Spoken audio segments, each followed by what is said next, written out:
Hi, it's Tanya from Tanya Davidson Jewelry, and I'm going to do a short video on two sanding tools that I use in my studio every day that I think are really important to have.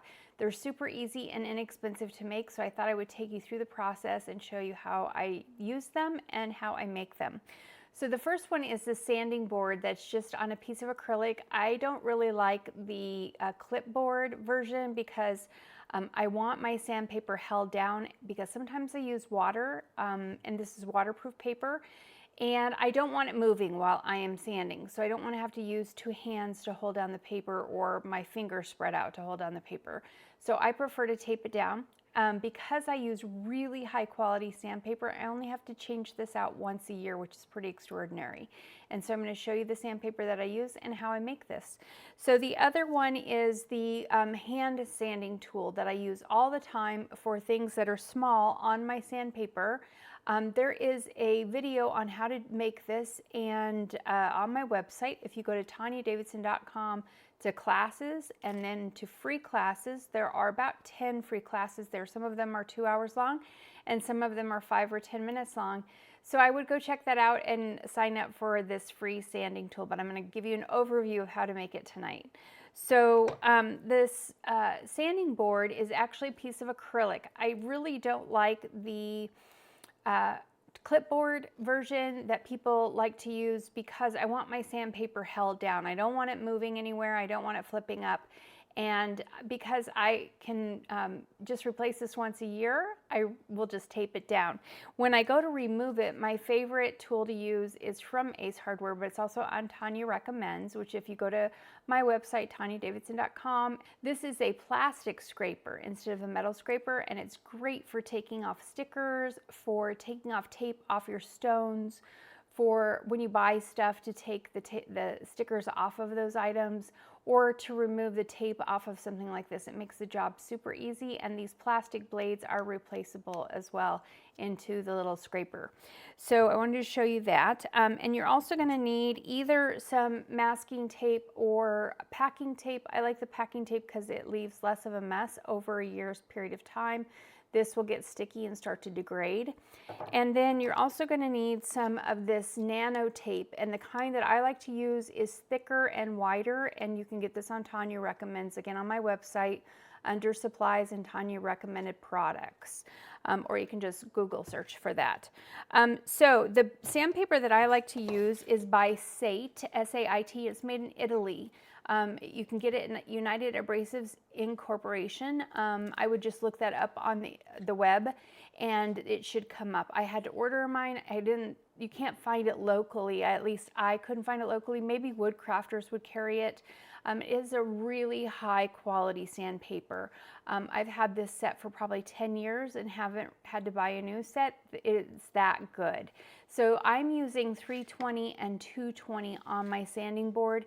You can use whatever grit you like. Those are the two grits that I usually start out with sanding.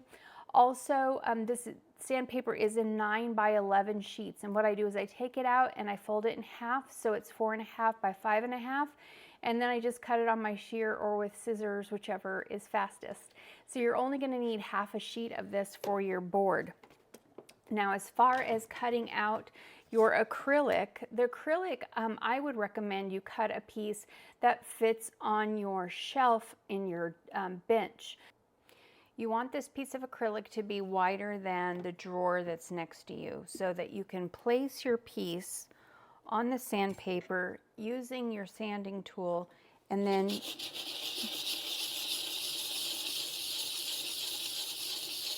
sand it until it's completely sanded on the back side. So that's a really quick way to use the sanding tools together. You can go in your figure 8 or you can go back and forth, and then you can switch sides and do the 320 or the 220. So that's the best way to use this tool. So in order to be able to do the other side, all I'm going to do is take my 220 that I have cut, and this is half of a sheet, and put this on here and then run a piece of packing tape on the top. Use my X-Acto knife to trim the edges. Use a piece on the bottom. Use my X-Acto knife to trim it off, and then do a piece from the top and a piece to the bottom on this side.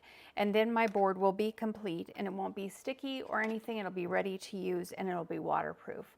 So it's a really super easy way to have a sanding board next to you. I love it also because I can throw it in my bag when I go to classes and be able to take it out and use it wherever I am and not worry about it getting all folded up or the corners getting bent.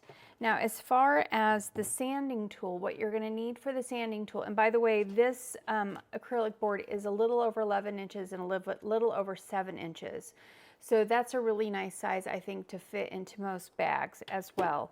But again, I would go by the size of your drawer that's next to you or whatever table you have next to you so that it is helpful to use in your bench. This piece of acrylic is about 2 3/4 by 2 3/4. The one that I'm going to show you was some scrap that I got at Ace for free. And this is a little over 3 inches by 2 3/4 inches. The most important point is that it's comfortable in your hand to be able to sand back and forth. So it doesn't really matter how long it is. You want it to be able to be comfortable, that you can have your finger resting on it. So that's why 2 3/4 by 2 3/4 is my favorite size. This one is about 1/8 of an inch and this one is 1/4 of an inch. I like the thicker stock if you can find it, but it's not necessary. You definitely can get away with the 1/8 of an inch thickness. So whatever's cheapest and easiest for you to get from your local supplier. And Ace will cut it for you into the different sizes that you need if you want to pay them by the cut. You're going to need the tape. And so what you're going to do is take this piece of acrylic and then you're going to take your nano tape and you're going to find the end. And I'm just going to line it up with this piece. And then I'm going to put it all the way on the piece and then I'm going to use my X-Acto knife to cut it. Cuts pretty easily.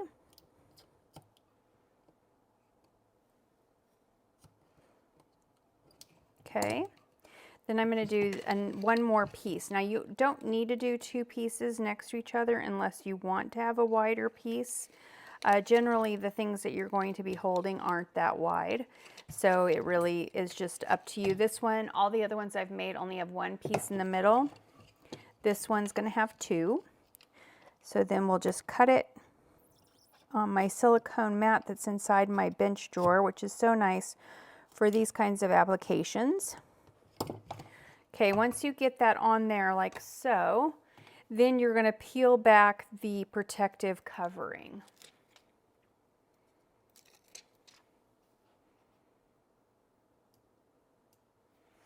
Okay, so now it's got a protective layer on here. What you don't want to do at this point is stick a piece of metal on here. If you do, you'll have to bend it to get it off. It's super, super sticky. Now, if that happens, please do not try to rip it off. Instead, what you could use is your embossing heat gun or any heat gun that you have. I happen to like the Wagner heat gun, but this is an old heat embossing tool that I've had for probably about 30 years.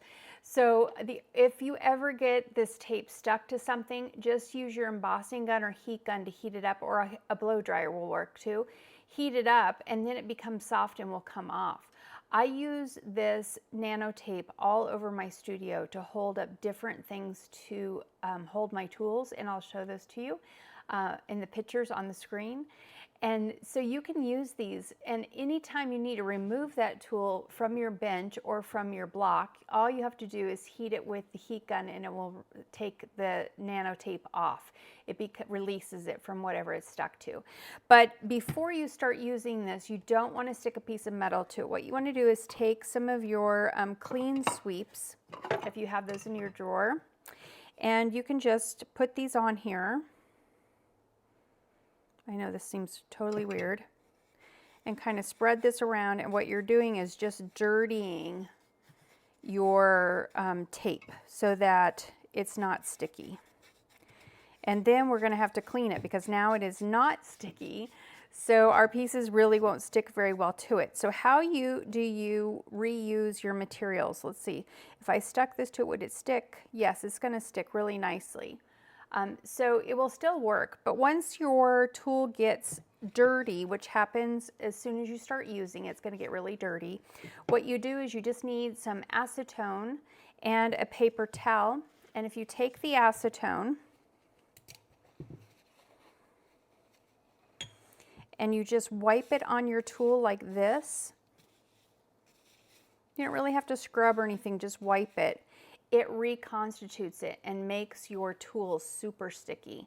So then it's right back to being sticky again and ready to be used with your pieces. So you can use these on tiny little gemstones that are tube set. You can use them on tiny little components that you've put in your hydraulic press or your shot dies. It's a great way to sand bezels or even flat pieces that you need to get something off of. So you just turn it over and use it on its backside. And that's it. So that's all there is to making either the sanding board or the sanding block. Super easy, just a couple of tools, just a couple of supplies that you need, and then it's ready to go. So now I'm going to clean this one off so I'll be able to use it next time. I hope you enjoyed this video and learned something from these tools and tips. If you did, please make sure you subscribe, hit the like button, and leave me a comment. Also, I have a newsletter that I do every so often. It's at TanyaDavidson.com. I'll be the first to let you know when there's a new class or a new video that drops. Also, I carry tools and supplies. If you go to TanyaDavidson.com to shop supplies, there are a bunch of tools there that most people don't carry that you won't find anywhere else that are very helpful, that I have sourced specifically for you. I have great low shipping charges and my prices are really good. So feel free to check that out and let me know if there's something that you're looking for that I could help you find. Thanks so much. Have a great day.